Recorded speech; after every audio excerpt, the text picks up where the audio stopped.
We're good to go. All right. We sure are.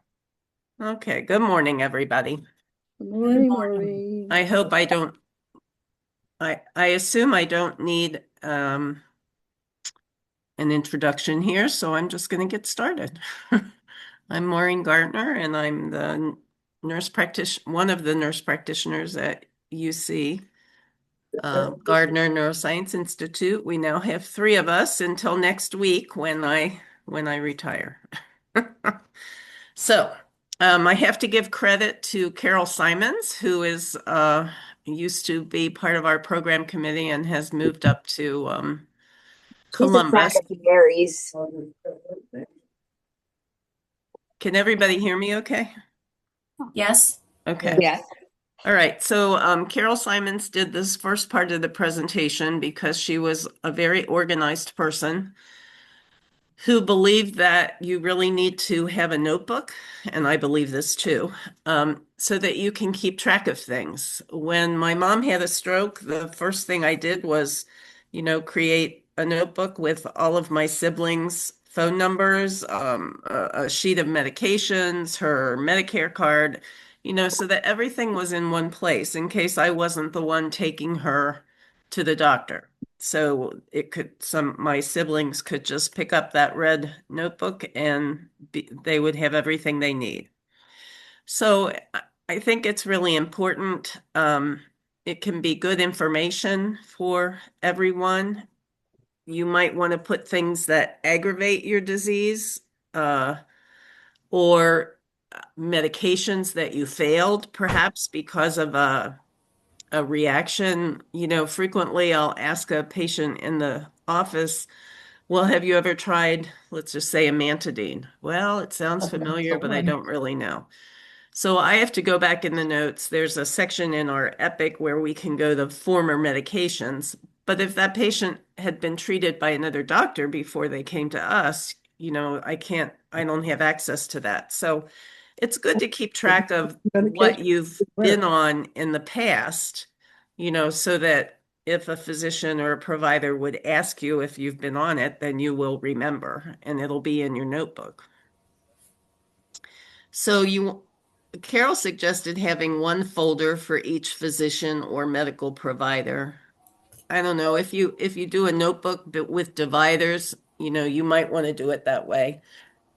And you want all that information, about that physician there. So address, telephone number, email, all those things.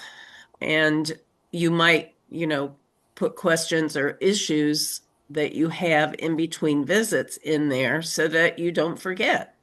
Um, we all experience things one time or twice, and then, of course, we're having a good day when we go see our provider, right? And then we forget about those other issues. So you might take time to get ready for an appointment. A lot of times my patients will say, "Yeah, we talked about this on the way down. Here's our questions," or they write them down, the night before they prepare, which is good, because again, you might forget certain things. So you want an up-to-date list of your medications there. You want to include any information about new What? medical problems or diagnoses or emergency room visits, falls. Before I see a patient, I pre-chart on all my patients like the day before. So I always look back to see, have they been in the emergency room? Have they had a hospital admission? What was that for? How are things going? Because even though we're in a computer age, the information is there, but if you don't look in the right place, you really don't know. If you're in a UC system, then the attending might send a memo to or a message to the providers that, hey, your patient's in the hospital. But otherwise, we don't have any way to know. Um, so again, have a list of any surgical procedures or new diagnostic testing. And after the visit, you might want to create a second folder, um, to share the information. I'm sorry, I should have reviewed this before. Label binders with their name and occupation. Place your answer sheets. I don't think you have to have a separate binder for every doctor. Let's be honest here. But I think a folder that has dividers is helpful. And if you do have a lot of medical problems, maybe you have a cardiologist because you've been in AFib, or maybe you had a surgical procedure, maybe you're diabetic, you have an endocrinologist. When you have other major medical issues, then I think a, a second file folder or This up so I can put section which bottle to fit. would be helpful. So again, you want to do all your medications and supplements, your doctors and therapist, especially if it's a specific OT or PT person, that helps us because when we send the referral order for therapy, then we can put a person's name in there to make sure you get the right person. Medication diary, that would be really important. What times are you taking your meds? If you start a new medication, did you have some kind of side effect or something that you want to talk about that med? Also, you want to have an emergency health packet. So you want to keep a special little Ziploc bag or something with, again, your medical insurance card, a photo ID, medication list, medical history, your living will.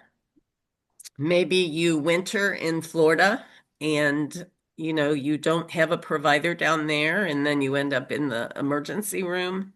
So these kinds of things can be very helpful.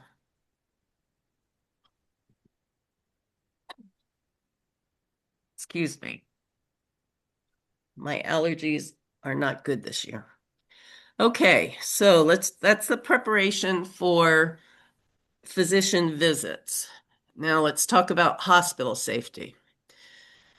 So, unfortunately, people with Parkinson's disease are at a higher risk of hospitalization and face challenges in the hospital. 4 out of every 12 people with PD will be hospitalized every year. 3 of the 4 won't get their medicine on time. 2 of the 3 will have complications as a result. And that can include a lot of things. It can include falls, swallowing changes, muscle deterioration because you're not moving in bed, medication side effects, mental, physical decline, decreased independence. Those complications can be especially prominent after any surgical procedure. So anesthesia can really play havoc with your hospitalization and recovery. The Parkinson's Foundation has a great hospital safety guide, and their website is, if you Google Parkinson's Foundation, it comes up right away, but I think it's parkinsons.foundation.org. So I would advise everybody, this is a free guide. You can download it and print it yourself, or you can request a copy from them. And I'll be showing you different resources from this guide. So here's one with the medication form.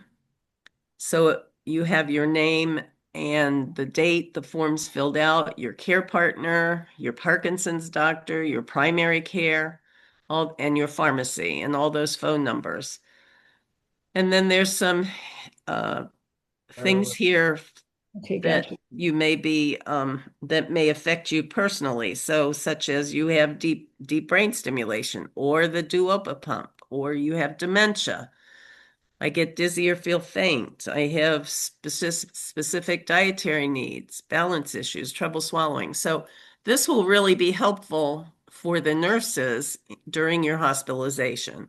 And then there's room to put the medications and the times that you take it and the dose. And then there's a suggestion for a doctor's letter. So your Parkinson's doctor can fill this out. Um, and it helps kind of clarify your needs. It says the patient needs their medication ordered in individualized fashion according to how they take it at home. They need to take their PD medications within 15 minutes of their at-home schedule. So it helps reinforce whatever you advocate for yourself. So it's a good thing to have on hand. Now, there's a lot of issues. The biggest issue is the timing of medication. I think that's the thing that's most bothersome during a hospital stay. The nurses have 30 minutes before or after your time to give it to you. And of course, we know that for some people that may not work. And so you really have to advocate for your own. And if you're compromised in any way, mentally, cognitively, then your partner or whoever your advocate is needs to have this information to advocate for you as well. There are medications that you should not be given. Just last week, I had a call from a patient whose husband was up in Dayton somewhere and in a hospital, and he was very agitated and he got Haldol. And she knew that he shouldn't get Haldol. And she told the nurses that that's contraindicated, but they wouldn't listen to her because he was so agitated and they wanted to get him calmed down. So there are certainly other drugs that are safer than Haldol in a person with Parkinson's. And the reason why Haldol is not safe is that it blocks dopamine. Okay, so it makes your carbidopa levodopa useless. So again, if you get this booklet, then you could give this to the nurses when you're admitted to the hospital so that they understand these things. Okay, here's the website, parkinson.org/hospital safety. Maureen, I find it's helpful to, you can print up that form with all the drugs and their schedule, Mm-hmm. put that keep it on the refrigerator, Yeah. which is where ENTs and people like that probably would look for something, Yeah, that's a good idea too. Yeah, so I can find it too. Right. All right. So reasons for hospital admission. Well, there can be reasons for Parkinson's, all right? Maybe motor complications, decreased mobility. You're just not doing as well. We can't figure it out outpatient wise. And so we finally decide to admit you. We're very careful to admit people. We really don't like to, quite honestly, because of all the complications that can occur. But, somebody falls, you fracture your hip, you need surgery, all those things. Cardiac issues, I mentioned atrial fib, but it could be orthostatic hypotension, which then causes you to faint and fall and hurt yourself. Genitourinary infections, UTIs can be devastating in people with Parkinson's disease. It can cause confusion. It affects your meds. So we stay on top of that as best we can. GI issues, bowel blockages are a big one. You haven't been staying up with water and monitoring your bowel movements. You can have drug-induced psychosis. So what does that mean? That means that sometimes your levodopa is high enough for your symptoms, but reaches a level of side effects. And so the psychosis can be hallucinations, they can be visual, they can be auditory, they can be sensing. I had a guy that had felt like he had snakes crawling up and down his legs. So it doesn't necessarily have to be visual. And if you're the care partner along with this journey, you want to be aware of these things. if it just happens once, sometimes a person will say, "Oh, I looked outside and there were all these people in the yard," and you tell them, "No, they're not there." But then it keeps happening. You want to bring this up to your provider. You can have general medical problems. I mentioned diabetes, maybe your blood sugar is out of control. Also, combined motor and psychiatric problems. While we don't normally admit people for hallucinations, if we're having a hard time with outpatient therapy, then we will have to, because we'll have to get more aggressive with the drugs. So drug Maureen, management. Yes. Maureen, can Yeah, I ask you a quick question? Can you of- go back 2 screens so I can screenshot that site? sure. I didn't catch it and I didn't want to interrupt you. No, All no right, I problem. have it. Thank you. There you go. I Okay. got it. Thank you. All right. Yeah, you just interrupt me with questions whenever you want, okay? All right, so let's talk about drug management. Again, you want to bring a list of medications or the original bottles. Now, here's the problem with the bottles. You want to be sure, you all know we change medication frequently, okay? So we change medication, but you say, so let's say we've increased your Cinemet, and you tell me, "Oh, I've got plenty. I don't want a new prescription," which I understand. On my side, I change it in my chart and I put a no print on the prescription so it doesn't go through. But on your side, you have the original bottles. So maybe it says 2 tabs 4 times a day, but now we've increased it over time. Maybe we're at 3 tabs 4 times a day. So your list of medications is not going to be the same as the original bottles. So be sure that those two are the same. Either bring an accurate list of your medications or the accurate original bottles. I prefer just the list, quite honestly, and I'm sure it's easier than gathering up all your bottles. Okay. Um, you really want to communicate to the doctors, to the nurses. You really have to advocate for yourself when you're in the hospital, or your partner has to advocate for you and explain what happens when you don't get your medicine on time. Not everybody is that brittle, okay? But the majority of you are quite brittle with your medication. So if it doesn't get in at 3 hours, you're going to be off, you're going to be uncomfortable, you're going to be, your symptoms are going to be much different. So it's important to communicate that to your doctors, whoever is your admitting doctor, as well as to the nurses that are taking care of you. And it's going to get really boring because why? Nurses change shift 3 times a day and they don't always communicate everything about every patient. So you have to take responsibility for that. And I was just in a group. I'm in a group with the Parkinson's Foundation.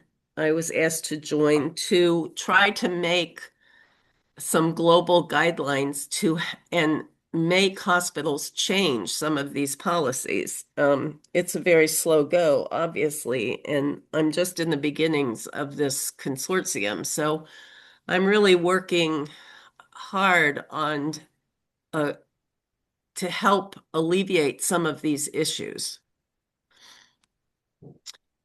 Infections, that's probably the most common cause of, well, infections and falls, I would say, are the most common cause of hospital admissions. And pneumonia is the most common cause of death in Parkinson's disease because you have that risk of aspiration. Aspiration is when the whatever food or liquid you're drinking goes down into your lungs and not into your gut.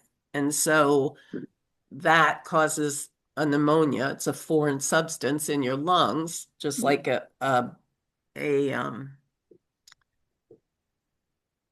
bug.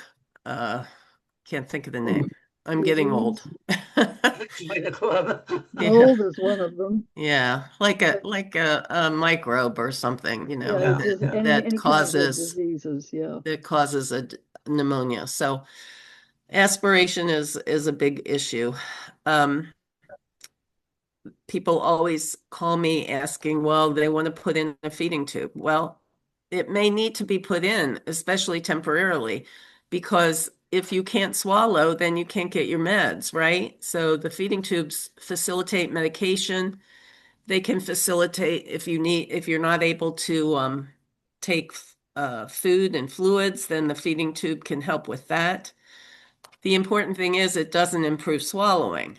Okay, so, but it does at least provide a medication route.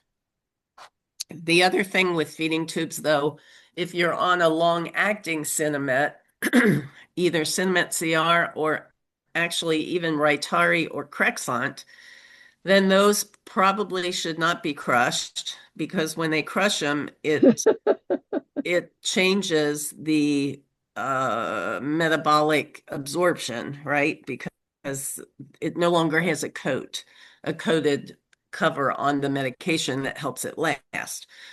But again, you're in a specific intense situation, so we have to go with the priorities. And the priority is to get your meds, and we'll use the Rytari can be, those are capsules that have beads in them. And so that can be dissolved in liquid or some, if you're swallowing some applesauce, things like that. All right, bladder infections and bed sores, we want to treat aggressively. You can also have psychiatric issues. So drug-induced psychosis, which I mentioned. There are 3 drugs that are effective for treating hallucinations. The first one is quetiapine. And again, all 3 of these are considered antipsychotics: quetiapine, pimavanserin, and clozapine. Pimavanserin, the trade name is Nuplacid. That is the only FDA-approved drug that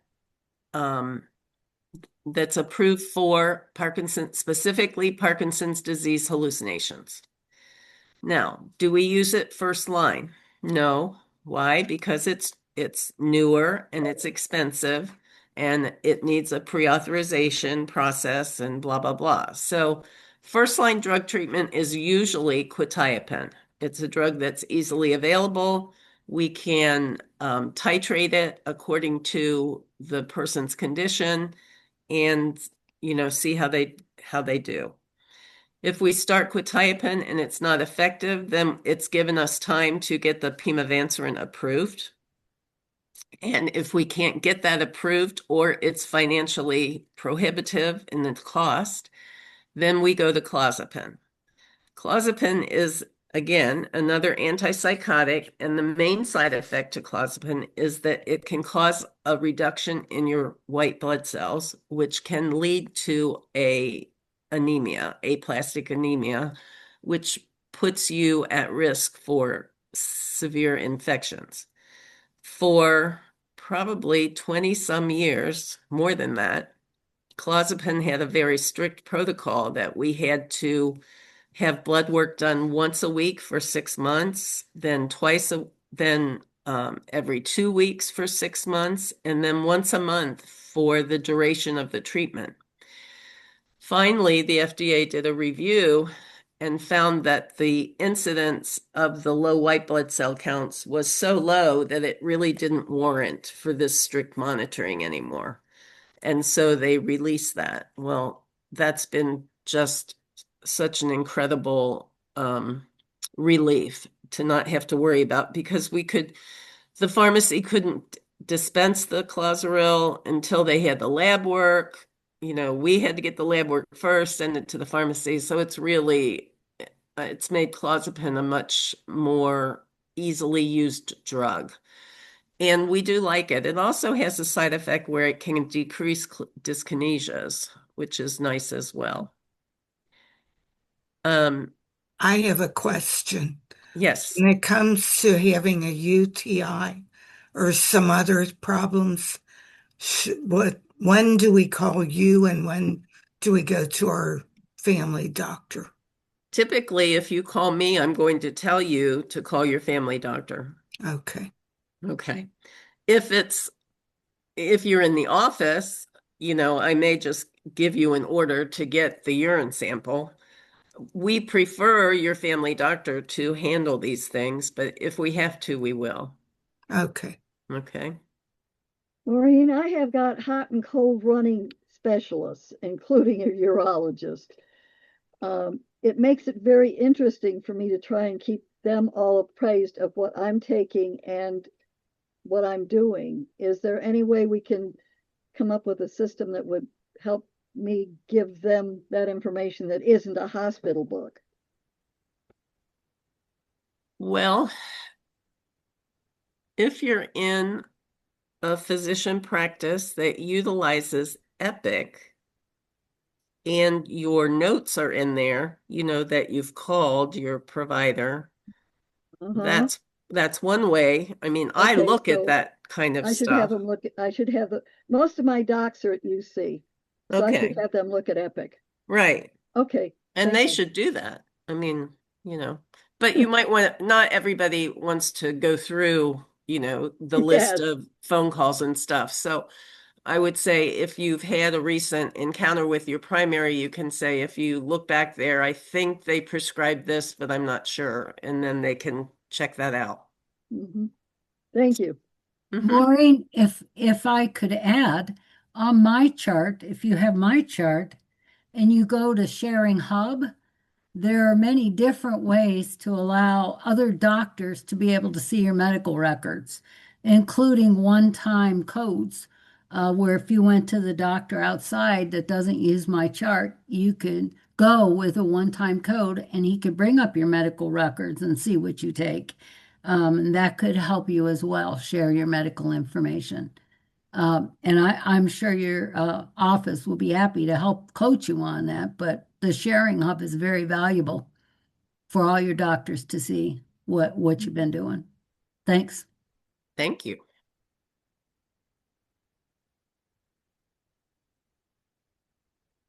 Okay. My screen there. All right. Falls and fractures. The chief difficulty in the hospital with hip fractures is pneumonia and delirium. So fall prevention is the most important safety practice to follow. Patients at risk for falls need close observation and measures to avoid walking without assistance. This is probably the most difficult thing to get people to accept and realize that falls are such a risk. And my own sister refuses to use a walker and uses a cane, and that's not going to prevent a fall. Okay. I'm not saying that walkers prevent falls 100%, but they certainly prevent them more if you use a walker than if you're just using a cane. A cane is just meant to kind of temporarily help that balance issue, but the walker, and I always recommend a walker with a seat on it. When you're tired, you can sit, you can still move your legs, that's still, and get around your house or wherever you are. You're still using your legs, that's still exercise. But please, please, please, if you have balance issues, please use a walker. All right. There's something called neuroleptic malignant syndrome. And this is characterized by rigidity, dysautonomia, and changes in mental status. So what's dysautonomia? Your autonomic nerve, we have two nervous systems in our body, the central nervous system and the autonomic nervous system. The central nervous system takes care of our brain and spinal cord. The autonomic nervous system takes care of everything else. So temperature regulation, blood pressure, respirations, your bowels, the peristalsis in your bowels. It takes care of urinary issues, so maybe frequency, urgency, all those things. And then there's a list of drugs that you should never be given, such as I mentioned before, Haldol, but also these other drugs. Compazine is a Compazine and Phenergan are two anti-nausea drugs that they use frequently. Phenergan being the most common, Compazine the second most common. And both of those drugs, again, block dopamine. So it's crucial that you have this information, especially if you're post-op. I always tell my people who are going to have a hip replacement or a knee replacement, post-op, be sure they do not give you promethazine or Phenergan. You need to take Zofran, Zofran. That's the trade name for ondansetron. So that's the only anti-nausea drug that's safe. And I might put in a plug here that if you're having a planned surgery, you also might want to talk, you can do an anesthesia pre-op consult that your insurance pays for so that you can talk to the anesthesiologist about what drugs they will use and how to combat any problems. Okay, so here are some other drugs that are dopamine blockers. Abilify is common. Rexulti, you hear that advertised on TV a lot. Vraylar. Clozapine is not a dopamine blocker. I don't know why I have that there. I'm sorry. Zyprexa, olanzapine, quetiapine is not a dopamine blocker. I don't know why that's on there. All right, Risperdal and Geodin. Those are, and people with Parkinson's disease, occasionally we may have to use another antipsychotic, such as Abilify or Zyprexa, or Risperdal.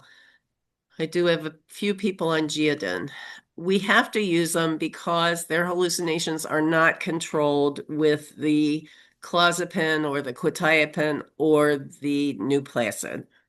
So it comes down to the bottom line of, can we control the hallucinations without compromising the motor symptoms as best we can? Okay, so we're still talking about the neuroleptic malignant syndrome. And this happens in the setting of an exposure to a neuroleptic or immediate withdrawal of your drugs. So if you don't get your carbidopa levodopa like 3 days in a row, you can fall into this neuroleptic malignant syndrome. And it can be commonly misdiagnosed as sepsis. And the treatment is to begin, resuming the previous doses of levodopa as fast as you can. So you might say, well, how does this happen? Well, let's go back to that feeding tube issue. Somebody comes in, maybe it is sepsis, or maybe it's gallbladder, whatever, they're NPO, so they can't get their meds. And they're in the ER maybe for 24 hours before a room becomes available. Things happen. And then medicines don't get charted correctly, or there's more of a delay, whatever. It typically takes at least 3 days for this syndrome to appear. So I don't worry about it until after that. And I think that the whole medical community is much more aware of this. So they try to get your levodopa to you as soon as possible during a hospital admission. And a lot of times I do tell people to bring their own carbidopa levodopa, whatever you're on, whether it's that or Rytary or Crexont, in case there's some delay in the medication, then you have it. You can give it to the nurses. They can give it to you. Okay, so for elective hospitalizations, if at all possible, you want to go to the hospital where your neurologist is on staff. You can ask what the hospital rule is for taking your own medication. Most of the places will not allow that, but sometimes if you advocate for yourself enough, they will allow you. Ask the nurses or physicians to tell you about any new drug that's prescribed. Most of my patients, if you've seen me, I say, please tell them they can't prescribe anything unless they call us, because you have a chronic neurological disease and we need to know what's being prescribed and if that's okay. And you want to avoid all those neuroleptics that I told you about in any anti-nausea medication we already talked about. And then for nausea, there's the Zofran. So how do we cope with all this? It seems like a lot, right? Especially if it's an emergency situation. So that's why it's really helpful to do that pre-planning for your notebooks or your emergency Ziploc bag so that everything is there. You want to educate your surgeon, your physicians. You want to kind of anticipate what might happen. Physical therapy is increasingly important. You don't want to be laying in a hospital bed for 2 or 3 days without any rehab. Again, you can ask to meet the anesthesiologist before the morning of surgery, which is typically when they meet you, but you can ask for a pre-op consult with anesthesiology. You want to think about rehab if needed, so especially knee replacements need rehab. When you're in the hospital, you want to move as best you can as well. So change your positions in bed, sit up, lay down, turn on your side, whatever you need to do to keep moving, if you're awake and alert and enough to do that. And then you may want to arrange for caregivers in the hospital as well. And this is where sometimes the spouses or the care partners, people will say, let me know what I can do. Well, could you come and sit with her from 12 to 4 in the afternoon? That gives you a break as the caregiver or care partner, and that allows your friends to be helpful. You want to ask about therapies, so physical therapy, respiratory, occupational. If you're having sleep problems, you could ask for a sleep consult. You want to take this hospitalization as an opportunity to educate everyone involved in the care of a person with Parkinson's. And then when all else fails, you can send in the dog. My favorite picture of my puppy. So, any questions?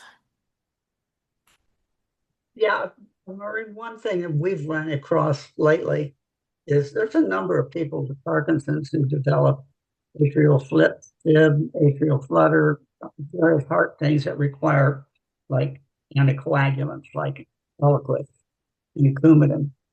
And it's very hard to get people in medical professions to understand why this is dangerous, and why it should not just be really thought. It needs to be thought through carefully, because falls, you wind up in the emergency room all the time getting head CTs and all that, and they don't. I don't think a lot of healthcare professionals really understand the implications of this kind of stuff, and other things that maybe make you fall. So it's important. I guess my feeling is that it's always important to have an advocate with you, regardless of what happens, whether it's a family member or whatever. If need be, raise hell about something, and hopefully not have to do that. But sometimes it's necessary, because a lot of healthcare workers don't understand the implications of Parkinson's. So, like you say, the education is so important. You can get them to listen. Yeah, I we were hear talking that. about this at the consortium. I raised the issue in my NP education. I had maybe 1 hour of information about Parkinson's disease. Now, granted, I'm in a specialized field, and so you can't there are thousands of specialized fields in medicine, right? So you're not going to get the as much education as you with a person with this disease can tell people and explain. You have to be your own advocate in these situations, and or your care partner does. It's an opportunity for education, and I would I would have to say that in my past, my patients have educated me frequently, and I remember that. You know, this came from a patient. This is what I learned. So please, try to help people understand that. To add to that, I've been amazed at how many times when I start talking about my Parkinson's with any of my doctors or nurses that I'm dealing with, how many of them I've got like 12 million questions. Exactly. That just surprised the heck out of me because I've gotten used to people saying, well, they'll just brush you off or whatever. And with my care team, now most of them are at UC, I will grant that, but they're they want to know what's going on. Have you had a fall? How are your tremors? What are you doing? And I mean, it doesn't matter whether I'm being seen for my teeth or my knees or what. I've got somebody asking a question because they're all aware that I have Parkinson's, which I think is really nice. I don't know how I managed to get people that were that interested or that educated, or I was that big of a pest when I started. I don't know. Sometimes That's great. people like Michael J. Fox and some of the celebrities who have been advocating for Parkinson's have maybe helped a little bit, for people to understand, pay more attention because it didn't used to be that. I don't think anybody ever talked about Parkinson's 20, 30 years ago. I didn't hear anything about it until Michael J. Fox, to be honest, as a Yeah. person who didn't have it, didn't know I had it at that time. Oh, yeah. And, it's one of the things that, as I said, I'm just amazed at how many of my doctors and nurse practitioners and people that I deal with at UC, they want to know how things are going with my Parkinson's. And I don't have it on my files in big red letters anywhere that I know of, but maybe somebody put it there. Well, that's good. That's I good. can't complain. I'm not complaining. I'm just Yeah, amazed. right. Well, in our nursing education, and of course, Parkinson's we've learned more and more through the years, but that the main symptoms were always tremors, stiffness, and slowness, and the walk and the masked faces. And yet it's so much more, as we know. So again, when you're in specialties, you can't always spend the amount of time on education that you would like to, but it's people don't understand the whole ramification of the disease. They just don't, unless they know somebody who's had it. Or they've experienced a patient who's been in the hospital with it. They have been there, more sensitive to the issues. It's a learning curve. There is. Yes. I have all my meds in a bag like this. This is the bag that I use Uh-huh. all the time, like to put my meds in the pill containers.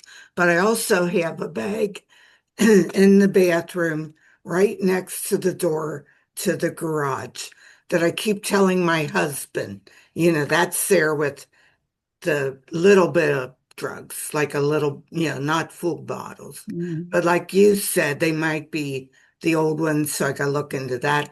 Then I got the type lists and everything. And then just recently, I did put a binder together, and I've got my type list with emergency here, my DNR here, and I'm hoping to keep up inside with my current stuff because what I'm finding out is I'll go to say you and I've got, it's always bring your drugs. I know they're all on my chart, but you still try to bring a current list. Well, I'll go in my folders and I've got all these different printouts and stuff. I've got to sort them out. But Yeah. Oh, and then I had vertigo in the fall. Mm. That's not a good combination. No, it's not. Room No. spinning and everything. And I did buy a walker for that. I had a gait belt I bought, a couple of them. I got the watch with the fall detection on. Ever I'm trying to keep big pockets that I can keep my phone and everything with me, you know. So Good. putting Velcro on pocket openings so stuff doesn't fall out. But Good. Those are all good things to do. Any other questions? well, one thing I thought too, if I come down with, like, if I get cancer or heart attack or something, would it be good to get a doctor who's affiliated with UC? Is that what you're saying? No, not necessarily. I think if you have a surgical procedure, I would recommend that you try to come to a UC hospital, either Westchester or Clifton. But for cancer treatment, you have to go where your primary care refers you or your Okay. oncologist, it doesn't have to be UC. Was in the hospital. Every time the nurses came in, I would say, "When are you going to give me my medicine? And what are you going to give me?" I just made him repeat it, and it pretty well worked. Good. Especially Yeah. after I threatened to take him out of the hospital if they didn't give it to him. Well, and I don't want to say badger people, but you have to be assertive. Yes, you You do. don't have to be Yes, aggressive, but you yes, have to be no. assertive. And if you're not finding the nurse that's taking care of you receptive, then you ask for the charge nurse. And if the charge nurse isn't receptive, you ask for the head nurse. Just keep going up the train. Every hospital has a patient advocacy department. If you have to do that, you have to be the advocate. And it takes repetition, it takes patience, but that's when you'll make a difference. I know the two times that I've been in the emergency room. One time I ended up in a storage room with all the broken equipment. That was a real trip. Oh my God. The other time I was in a thing that was partitioned off by blankets because they didn't have enough room. And they had somebody who was highly contagious diagonally across from me. And that was one of those things that, can I leave now? Almost, because, I didn't need to be risking that on top of everything else. Emergency rooms are a bunch of no fun for anybody, but I suspect people with Parkinson's have even more challenges because a lot of times they're so damn busy, they're not really listening. True. I, That's why I repetition is your sympathize. friend. Yes, I sympathize with them in the one respect, but in the other, I'd like to be heard when I say something. Of course. Yeah. I think part of it is what's happened is it's very difficult to get an appointment with a physician a lot of times these days. And, as soon as you need it. And so people wind up going to the emergency room and go down the toilet. And the same thing is true of getting medications. There's this prior approval thing that's going on. We've run into that several times where crucial medications require prior approval, and that can take a lot of time. And in the meantime, you're running out of your medication and you can wind up in the emergency room. Yeah, It's that's no fun. it's a problem. It really is. It's well, you watch. I don't know if I don't see anybody watches that show that's on TV. Pardon? There's it's not ER, it's a new version of ER on TV. And it's not absolutely accurate, but it gives you some idea just how crazy it really is. And I don't even remember what the name of it is. I can't watch it for very long because it's pretty intense. But, That's the one that I think's on Fox or somebody. It's not one of the three main networks as far as I know, because I know what you're talking about. It's not unrealistic in a lot of ways. It's just there's so much chaos. That Just sounds like the emergency rooms I've been in. The what? I said that sounds like the emergency rooms I've been in. Of course, Yeah. I end up at oddball times too. I mean, it's like a Saturday night. Everybody wants to go to the emergency room on Saturday night, right? Right, nothing else to do. Oh yeah. Uh, and just it's just one of those things that I try to avoid the emergency room at all costs. Yeah. Well, I think Just that's a a good thought from a idea. caregiver perspective. I mean, I have all this for my husband and ready to rush out. But sometimes I reflect, if I'm the person who's hospitalized, I need the same lists. Yes, Yes, you do. Right. My partner with Parkinson's cannot tell you what I take. right. He can't tell you. He's not going to say, well, she's a diabetic when he gets under stress. He's going to forget. Hmm. So you need these same things too as a caregiver. You need this list as well. Agree. And Mhm. people that don't have caregivers, the single people like myself. I don't have a partner with me who will advocate. And your And I'm dad not even can't sure tell my anybody. sisters know what medications I'm on. I'm not on that many. So, yeah, it's important that you do this for yourself as well. Absolutely. Maureen, this is serious. Have you ever thought about putting a capsule or something on your dog's collar so that when somebody comes to get you in an emergency situation, you can tell them, look at my dog's collar? Because No, I've never thought of doing that. I've had a couple of friends who did that with their dogs and it really saved their lives in one Hmm. case. Yeah, that's a good They have a idea. Good capsule, idea. it's got the emergency information. It's on a funny little piece of paper that squares up. You can buy them.